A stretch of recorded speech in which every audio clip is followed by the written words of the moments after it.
When you use the internet, what happens?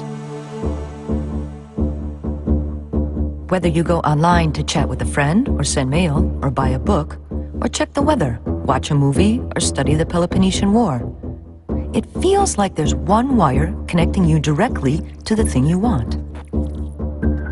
But a billion other people are connecting to a billion other things at the same time. How does that happen? It's really about making agreements. Think of networking as a game. It only works if we agree to play by the same rules. Otherwise, it's not much fun. If you can get 2 or more computers to play together, you have a network. If your friend can do it too, there's another network. But if you both agree that your networks will play the same way, now you can hook the 2 together. You have an internetwork. The rules we play by are called the Internet Protocol. And as long as we all agree, we can keep adding more devices and more networks until the whole world is connected. That's what the Internet is, a network of networks that share each other.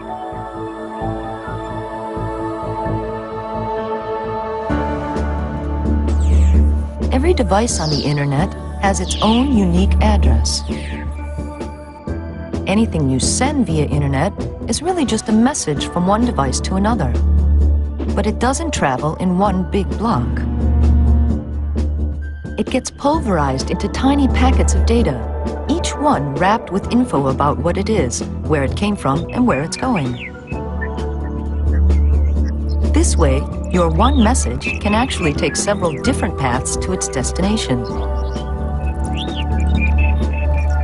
Then, by following the protocol, the receiving device knows how to put it all back together. The strength of the Internet is that it's decentralized. With so many possible connections, there is no single point of failure. If one path gets overloaded or broken, your data just takes a different path. Even if a big chunk of the Internet gets wiped out, your message can still find its way. But let's say you use one Internet provider and your friend is on a different one. How does your data really get from one network to the other? Some companies make private connections with each other to exchange traffic. But more and more traffic is flowing through shared service platforms we call Internet exchange points. An Internet exchange is a place where many different organizations come together to interconnect their technology. There may be access providers, broadcasters, publishers, social network sites, telecom operators. Really, anybody who relies on network traffic can benefit from the exchange. By connecting in a common place, they save costs, and the traffic between them flows faster and much more efficiently. Traditionally, providers have sold each other passage on their networks. But for some providers who regularly exchange traffic, all that buying and selling can get to be more trouble than it's worth. Many of them saw that if they just agree to meet each other halfway, then everybody's costs go down and the traffic moves more smoothly. Providers are able to make a single connection to the platform to exchange traffic with many participants. This way of doing things is called peering, and it's making the Internet faster and more affordable for everybody. The exchange participants make deals with each other according to mutual benefit, so the peering system tends to regulate itself.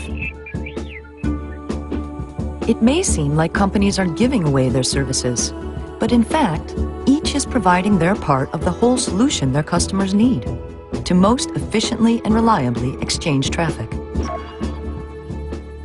The Internet is open, decentralized, and totally neutral. Its intelligence lives at the edge, not in the core. No single organization controls it, and that's why it works as well as it does. By agreeing to cooperate, we all make the Internet happen. And that's how the Internet happens.